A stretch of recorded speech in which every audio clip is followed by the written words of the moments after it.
एक समय की बात है। एक व्यापारी अपनी 3 बेटियों के साथ रहता था। व्यापारी को अपनी तीनों बेटियों से प्यार था। एक दिन उसे किसी काम से दूसरे देश जाना था। जाने से पहले व्यापारी ने अपनी तीनों बेटियों से अपने काम पास बुलाया और पूछा, मेरी प्यारी बेटियों, कहो मैं परदेश से तुम तीनों के लिए क्या लाऊं। पहली बेटी ने सुंदर कपड़े और दूसरी बेटी ने गहने मंगवाए। तीसरी बेटी, जिसका नाम ब्यूटी था, उसने अपने लिए गुलाब का फूल मंगवाया। उसने अपने पिता से कहा कि वह उसके लिए गुलाब का फूल ले आए।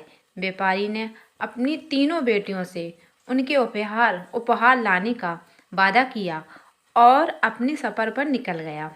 अपना काम खत्म करके व्यापारी जब अपने घर की ओर चला तो वह तूफान में फंस गया और रास्ते से भटक गया। बहुत कोशिश के बाद भी वह अपने घर का रास्ता ढूंढ सका। तब तक वो अंधेरे में हो चुका था। उसकी नज़र एक रोशनी पर पड़ी जो दूर एक महल से आ रही थी।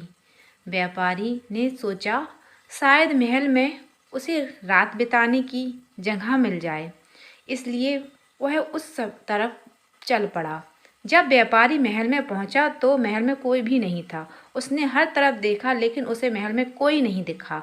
आश्चर्य की बात थी कि खाने की मेज पर कई प्रकार के स्वादिष्ट व्यंजन रखे हुए थे, पर खाने वाला कोई नहीं दिख रहा था। भोजन को देख व्यापारी की भूख और बढ़ गई थी, इसलिए उसने पेट भर कर खाना खाया। एक कमरे में मुलायम गद्दों पे सो गया। सुबह व्यापारी ने जब महल के बगीचों में सुंदर गुलाब खिले देखे तो उसे ब्यूटी के लिए हुआ वादा याद आ गया। उसने एक फूल तोड़ा और घर की ओर जाने लगा। तभी वहाँ एक भयानक जीव प्रकट हुआ और बोला, मैंने तुम्हें अपना भोजन खाने दिया, अपने मुलायम गद्दों पे सोने दिया और तुम मेरी बगीचे गुलाब तोड़ रहे हो। तुम्हें इसकी सजा भुगतनी होगी। व्यापारी बहुत डर गया था। कांपते हुए बोला, मुझे माफ़ कर दो, माफ़ कर दो, मुझे माफ़ कर दो, मुझे छोड़ दो। यह गुलाब मैंने अपने लिए नहीं तोड़ा, मैंने अपनी बेटी के लिए तोड़ा। मैंने अपनी बेटी से वादा किया था, उसके लिए गुलाब का फूल लाऊंगा। यह सुनते ही राक्षस ने व्यापारी से कहा कि वह एक शर्त पर उसे छोड़ेगा। उसे अपनी बेटी को महल में भेजना होगा। डरा और घबराया हुआ व्यापारी अपनी बेटी को भेजने के लिए तैयार हो गया। घर पहुंचकर व्यापारी ने अपनी बेटियों को सारी बात बताई और ब्यूटी से माफ़ी मांगते हुए कहा, अपनी जान बचाने के लिए मुझे उस समय जो कुछ समझ आया और मैंने राक्षस से यह वादा कर दिया, मुझे माफ़ कर दो ब्यूटी। पिता को माफ़ कर दो, ब्यूटी ने अपना पिता के गले लगते हुए तसल्ली दी। आप बिल्कुल परेशान ना हो पिताजी, मैं आपका किया हुआ वादा ज़रूर निभाऊंगी। ब्यूटी जब महल पहुंची तो बहुत घबराई हुई थी। राक्षस का भयानक चेहरा देखकर वह बहुत डर गई, लेकिन राक्षस ने उसका खुले दिल से स्वागत किया। राक्षस ने उसे रहने के लिए अपने महल का सबसे अच्छा कमरा दिया और जब ब्यूटी आग के सामने बैठकर कढ़ाई करती, जब राक्षस उसके पास घंटों तक बैठा रहता, उसे निहारता रहता। धीरे धीरे दोनों में एक दूसरे से अच्छा लगने लगा और वे अच्छे दोस्त बन गए। अब वह दोनों सारा दिन एक दूसरे से बातें करते और खुश रहते। राक्षस को ब्यूटी बहुत अच्छी लगती थी और वह उससे शादी करना चाहता था, लेकिन डरता था कि ब्यूटी एक राक्षस से कभी शादी नहीं करना चाहेगी। वही बड़ी हिम्मत जुटाकर एक दिन उसने ब्यूटी से अपनी दिल की बात कहने का फैसला किया।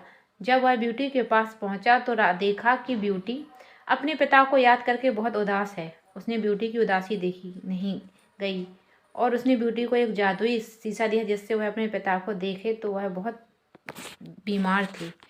यह देख ब्यूटी ने राक्षस से अपने पिता से मिलने की इच्छा जताई। राक्षस ने उसे पिता से मिलने की इजाज़त दे दी और 7 दिन में वापस आने को कहा। ब्यूटी ने तय समय में आने का वादा किया और अपने घर चली गई। ब्यूटी को सामने देख व्यापारी खुश हो गया और जैसे तैसे उसे पता चला कि राक्षस देखने में भले ही क्रूर हो, लेकिन वह दिल का बहुत ही नेक और दयालु है। व्यापारी की सेहत सुधरती गई। परिवार से मिलने की खुशी में 7 दिन का कब निकल गए ब्यूटी को पता ही नहीं चला। एक दिन ब्यूटी ने सपने में देखा कि राक्षस की तबीयत बहुत खराब है और जल्दी ही मरने वाला है। अगले ही दिन वह महल वापस आ गई और उसने पाया कि राक्षस बगीचे में बेसुध पड़ा हुआ था, जैसे वह मर चुका हो। ब्यूटी उसे देखते ही रो पड़ी।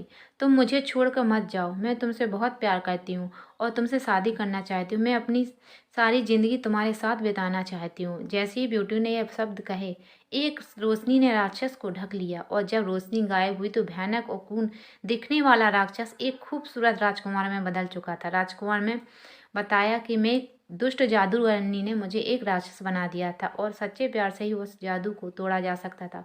बहुत समय से राजकुमार उस लड़की को ढूंढ रहा था जो उसे रूप में बदल सके, सूरत से नहीं बल्कि उसके गुणों से चाहे। आखिरकार राजकुमार को उसका सच्चा प्यार मिल गया और वह बहुत खुश था। जल्द ही ब्यूटी और राजकुमार की शादी हो गई और वह अपनी गुलाबों की खूबसूरत दुनिया में हंसी खुशी रहने लगी। शिक्षा। इस कहानी से हमें यह शिक्षा मिलती है कि हमें किसी की सूरत को देखकर उसकी सीरत का अंदाजा नहीं लगाना चाहिए। इंसान का बाहरी रूप सिर्फ दिखावा है, उसका साफ दिल, उसके गुण देखकर इंसान से प्यार किया जा